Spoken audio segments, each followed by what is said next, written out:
Hello everybody and welcome back to the Binary Robot Project. I started this blog and began making videos so that you could watch and learn alongside me as I try to make money with robot trading binary options. Let me tell you up front, the trading results that I'm about to show you in this video is one of those moments when you will learn from my mistakes. I'm calling this experiment sloppy trading, and I take full responsibility for the mess you're about to see. I broke many of the rules that I had set for myself in my previous blog articles. In this round of trading, I learned both the danger of using the trend button and the risk involved in using the martingale system, something that I said I wasn't going to do right away.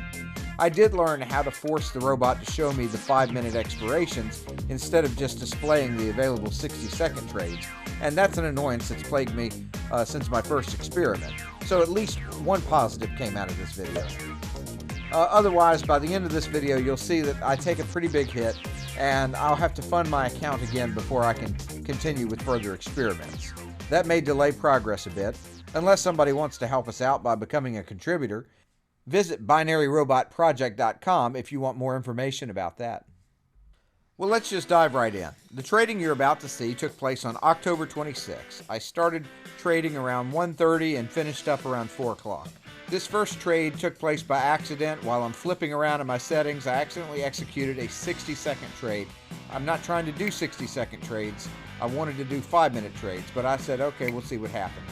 This one's going up and down. I'm speeding up the camera to get to the last 10 seconds on all of these. Here we are at the countdown on the last 10 seconds. And it's losing, and then right here at the last 3 seconds, the trade turns around, and it is a winning trade. Wait for the bell to confirm, and we made money. But I still want to get this thing off of 60 seconds and onto 5 minutes. I've learned something. If you set it to 5 minutes, and then you set a check by trend, trend will find a trade almost immediately. Right there, you see it's finding a trade. I'm going to uncheck it before it executes, so I don't accidentally execute that trade. But it changed my time to 300 seconds from 60 seconds. So I can see that I'm definitely on the 5-minute time frame. Here we are a few minutes later with our next trade, speeding up the camera. This is the one that we wanted. This is a 5-minute trade with MACD and RSI selected. In my blog articles, this is the setting that we've determined that we were going to start with, that we feel the most confident will show us the positive results. And had I got a positive result here, then maybe I would have stuck with it and not become so impatient. But it took me about an hour to get this 5-minute trade to go through after that 60-second one went through a while ago. And here you see as we get down to our last 10 seconds that we are in the red. And let's wait for those 2 seconds. It could always turn around, but it doesn't look like it will. So instead, this is a losing trade. At this point, I started getting impatient. So I started playing around with the settings. Here you see I'm doing 2-minute instead of 5-minute. And I did the worst thing I could. I started selecting trend. Now the thing you need to know about trend is it's a very loose indicator. Trend, if trend is checked, it's always going to find a trade within seconds.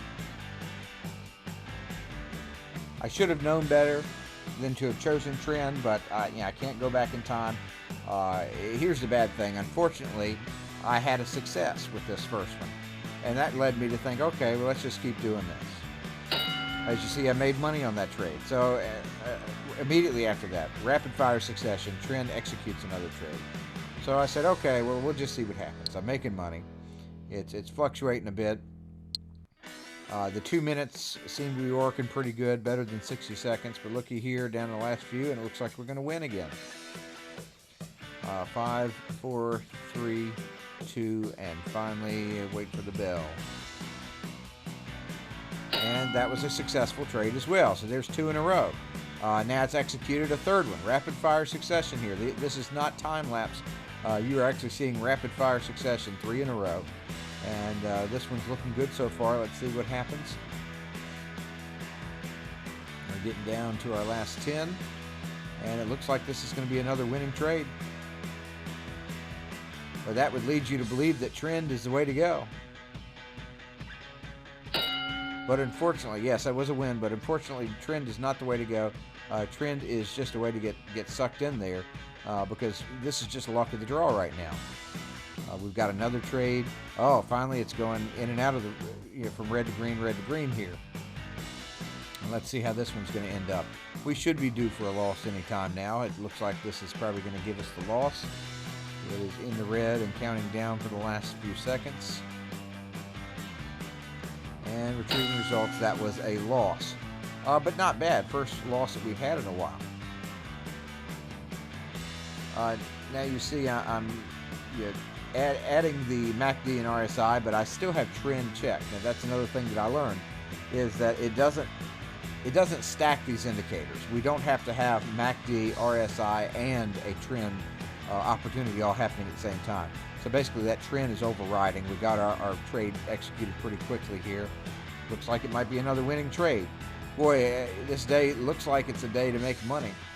Let's see where I eventually go wrong here. So that trade was a win, but now we've got another rapid fire succession. This trade also looks like it's going to win. It's going in and out from green to red. It looks like our luck might be running out. And that one, down the last few seconds here, is going to be in the red. So nothing made there. Now notice here, we are now doing the martingale trading system.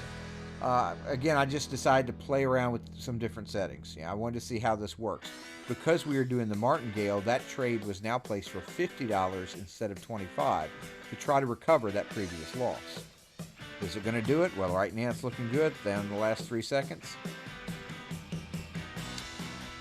And I can tell from our balance that indeed that was a winning trade. That's because of trend, it's executing so fast that it's actually triggering the next trade before we get a chance to see that. But you can see our balance is back up to 227 now.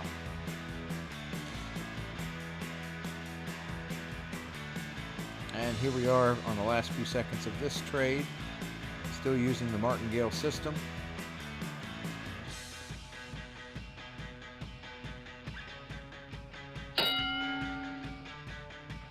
And that one was also a winning trade. Our balance is now higher than it's been in a while. We are above $300. If I knew what was good enough, if I knew it was good for me, I'd give up right here. Instead, I keep pushing forward. We're back down to just a $25 trade with the martingale system because we've recovered previous losses. And where we go from here will be determined by this trade. This trade looks like it's going to win, though. Down the last few seconds, and waiting for the bell. Once again, that was a winning trade, but another trade executed before we could see that fully, but you see our balance back up above $300.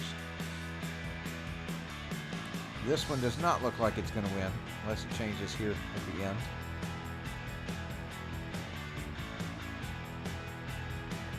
Counting down.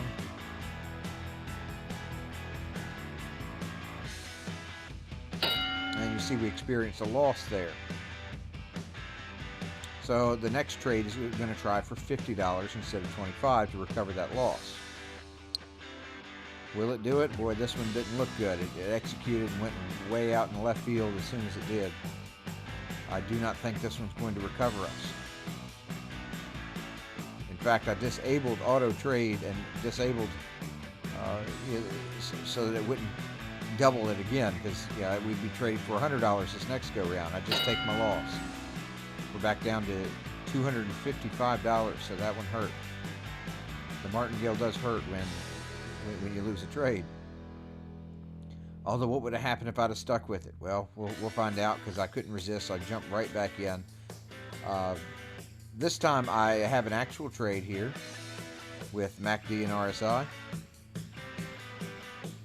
And it looks like even with MACD and RSI, better indicators, we're still going to lose. So was I no better off with trend? Yeah, after that loss.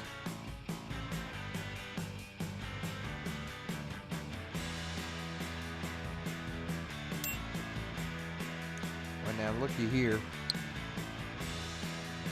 That loss did not cause it to do a $50 trade, I guess because the next trade was executed before it got the results. So we're going to be down $50 this time after this trade loses. So how is the martingale system going to handle this? Another loss, 2 losses in a row. 2 losses in a row, and Martingale has not increased the trading amount. Let's click trend and see what happens to make it go ahead and do it. Aha, looky here. This is where we really lose money fast. Because of those 2 trades that came in so quickly that it couldn't adjust between one and the other, now it's adjusted by making this trade for 125. That's only going to leave us with $80. Oh, it looked like we were in the green for a second. Now we're back in the red. It's going to leave us with $80. This is really going to hurt. Can you believe we were over 300 a little while ago? And because the Martingale, because these trades came in so fast that the Martingale couldn't adjust until we went too deeply in the hole and had to have a $125 bet to get us out, well, we're going to end up losing most everything here. In fact, I'll tell you what, if all I've got left is $80, then I'm probably just going to run this thing out and go for broke today and regroup later. This trade's not looking good with a minute left on the clock.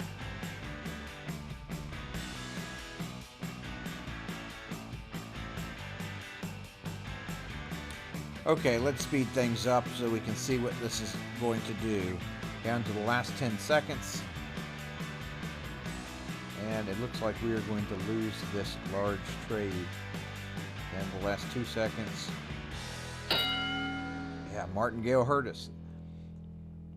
This is why you should not be using Martingale unless you have a substantial amount of money.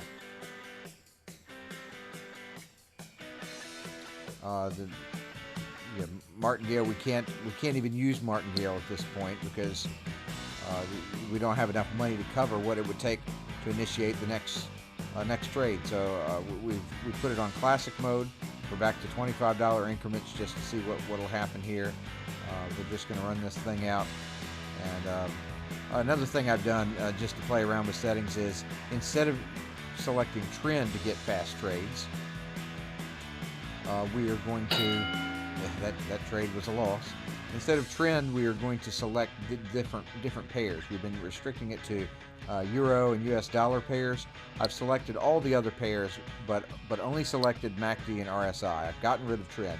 So I'm having some fast trades here, but these trades are not successful, as I feared by selecting these lesser active currency pairs. We're not getting very accurate indicators. So that one looks like it's going to be a loss as well. We're down to $30, pretty much just finishing out what we've got left. This next trade here executed. Yeah, now we've got $5 left. So this will be our last trade for the day.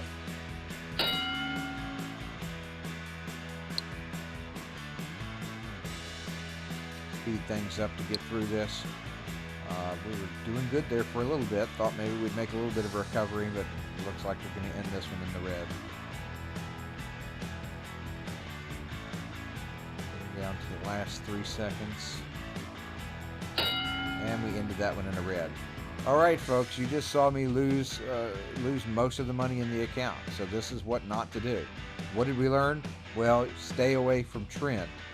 Trend is good for triggering a trade just to get it to say 300 seconds instead of 60 seconds. We can turn on trend, and then we can disable it before it makes that trade to force that glitch in the program where it doesn't want to show us the 300-second trade. That's about the only good use for trend. You don't want to leave trend on there because you're just at the mercy of luck. It's just going to give you rapid-fire trades one after the other.